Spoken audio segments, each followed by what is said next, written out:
नमस्कार, मेरा नाम है ओम प्रकाश यादव और आप देख रहे हैं वॉइस ऑफ रिपब्लिक। मुंगेर प्रमंडल के एक जिले में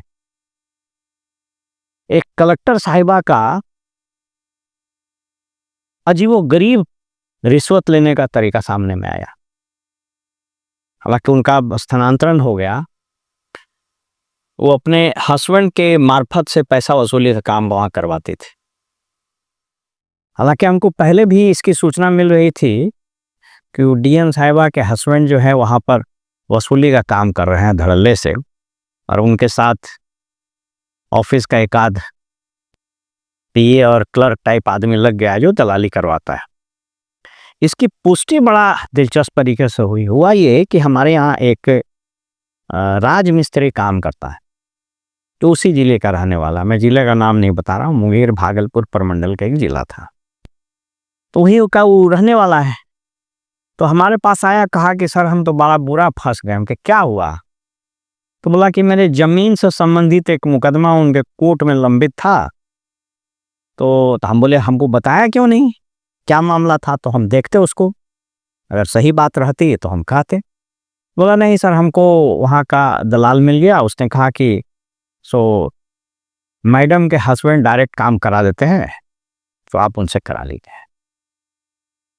तो रकम तय हुई और उसको आधा रकम दे दिए। डेट वेट पड़ता रहा, अचानक से उनका बदली हो। अब बड़ा पेशो पेश में है सर, आधा पैसा तो लौटाया है वो दलाल, जो कि वो तो वहीं नौकरी करता है, आधा बोल रहा है कि वो तो मैडम के हस्बैंड जो है लेके चले गए। तो बड़ा हम फजीहत में पड़े। इस बात को उस जिले में रहने वाले कई एक लोगों सामने उसका दरियाफ्त करवाया, उसकी पुष्टि करवाई, तो कहा कि हाँ सर, वो तो ओपन सीक्रेट था, अखबारों में भी छपा था। तो ये स्थिति, मैं आपको ये बताना क्या चाह रहा हूं कि इस राज्य में भ्रष्टाचार कितना नग्न, कितना क्रूर और कितना विभत्स हो गया है। मुजफ्फरपुर प्रमंडल का एक जिला जिसकी सीमा नेपाल से लगती है, वहां भी एक महिला कलेक्टर पोस्ट हुई थी और उसका हस्बैंड का भी वही धंधा था। उन दिनों में सरकार में था, तो एक पदाधिकारी बड़ा त्रस्त होकर के मेरे पास आया कि सर ये तो हम बड़ा मुश्किल में पड़ेंगे। क्या हुआ? तो उसने व्हाट्सएप दिखाया है और उसमें कहा कि सर हमसे इतना पैसा मांग रहा है, कुछ पैसा तो दे दिए हैं लेकिन हमने जीना मुश्किल कर दिया। हमने हुआ क्या? तो कहा कि देखिए सर, ये हिसाब लिखा हुआ है, व्हाट्सएप पर हिसाब दिए हुए था कि इतना इतना इतना का काम हुआ है, इतना आप दिए, इतना बकाया है। अब चूंकि उसकी बदली हो गई थी, तो बार बार वो प्रेशर अब डालना शुरू किया कि आप जल्दी से बकाया क्लियर कीजिए, नहीं तो चार्ज देने के पहले आपके खिलाफ कार्रवाई हो जाएगी। और हुआ भी वही। चार्ज देने के कुछ दिन, मैंने एक दो दिन पहले ही, या हो सकता है बैकडेट में किया हो, मुझको नहीं पता, उसने उसके खिलाफ चार्ज बना करके भेज दिया। संजोग से मेरे पास फाइल आई और मैंने उस फाइल पर उसके व्हाट्सएप पर जो कन्वर्सेशन हुआ था उसको लिख करके स्ट्रांगली लिख दिया कि इस संबंधित पदाधिकारी पर कोई भी कार्रवाई करने के पूर्व उस टीएम पर कार्रवाई होनी चाहिए। बहरहाल वो संचिका ऊपर गई और कहाँ गायब हो गई हमको पता नहीं, क्योंकि इस राज्य में जो आईएएस लॉबी है उतना स्ट्रांग है कि वो कुछ नहीं होने देता। मैंने आपको एक दिन पहले के वीडियो में बताया था कि जिस आरोप में इस राज्य में तकरीबन 3 से 4 डीसीएलआर को सस्पेंड किया गया, जिस आरोप में दर्जनों ब्लॉक और अनुमंडल और जिला स्तर के पदाधिकारी को निलंबित किया गया, उस आरोप में अगर कलेक्टर और कमिश्नर को निलंबित किया जाए, तो मैंने वो आंकड़ा बताया था कि पटना, खगड़िया, गया, मुजफ्फरपुर, मोतिहारी, सारण, इतने दरभंगा, गया, इन जिलों के उस वक्त के कलेक्टर को तो तुरंत सस्पेंड हो जाना चाहिए, क्योंकि इसने भी अपने कोर्ट के डिस्पोजल नहीं किए थे। बबुआ बता रहे हैं यहाँ औरंगाबाद, और कम से कम 3 से 4 कमिश्नर को भी सस्पेंड हो जाना चाहिए थे। मैं बताना क्या चाह रहा हूं कि इस राज्य में अभी जो पोस्टिंग हुई है उसमें दो चीज स्पष्ट हुआ। पहला कि यादव को और मुस्लिम को किसी पद पर नहीं देंगे, और दूसरा, मुझको एक व्यक्ति ने बताया कि उत्तर प्रदेश से लगते हुए सीमा पर एक कलेक्टर की पोस्टिंग हुई है जिसकी डीलिंग मतलब एक खोखा में हुआ है और आधा उसने दे दिया है और आधा ईएमआई पर चल रहा है। ऐसे ऐसे लोगों को इस राज्य में कलेक्टर बनाया गया है, और जो भ्रष्टाचार के नाम पर कार्रवाई है वो बिल्कुल आई वॉश है।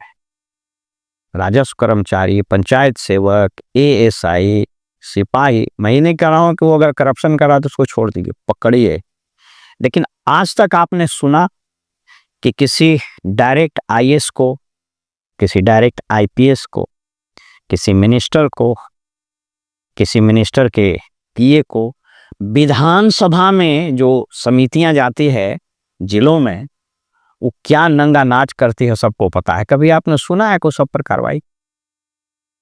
अभी जो विधान परिषद में कंप्यूटर से नौकरी वाला डाटा डिलीट कर दिया गया, उस पर मैं एक वीडियो बहुत जल्द आपको ले रहा हूं, मैं साक्ष्य निकाल रहा हूं, तो मैं आपको बताऊं। मैं भी अपनी बात इतना ही तक सीमित करता हूं कि इस राज्य में 38 जिले में एक दो जिला अपवाद होगा, वहां के कलेक्टर के पास अगर आप एक सप्ताह वॉच कीजिएगा तो आपको पता चल जाएगा कि किस किस तरीके से पैसा लेने का धंधा चल रहा है। मैंने सिर्फ एक कलेक्टर की बानगी दी, इस सोच करके देखिए ये कलेक्टर साहिबा अपने पति से पैसा वसूलवा रहे हैं। इसके पहले बेगूसराय जिले में एक कलेक्टर हुआ करती थी, उसने इतना गंध मचाया, बालू के ट्रैक्टर से लेके ट्रक के बालू से, मतलब त्राहिमाम हो गया। मुझको स्मरण आता है, मैं बताता हूं, 90 के आसपास की घटना। बोकारो जिले में एक कलेक्टर और एक एसपी हुआ करते थे। जो कलेक्टर थे वो रिटायर करके बाद में मिनिस्टर भी बन गए भाजपा कोटे से, नाम नहीं बताऊंगा। और जो एसपी थे वो आईजी होकर रिटायर किए, उस वक्त लालू यादव का रिजीम था।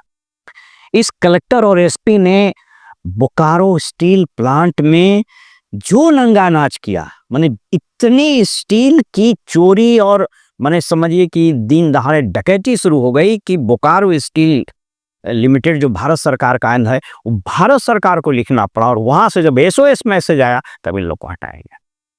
हमने किस तरह की प्रशासनिक व्यवस्था कायम की है, ये सोचने वाली बात है।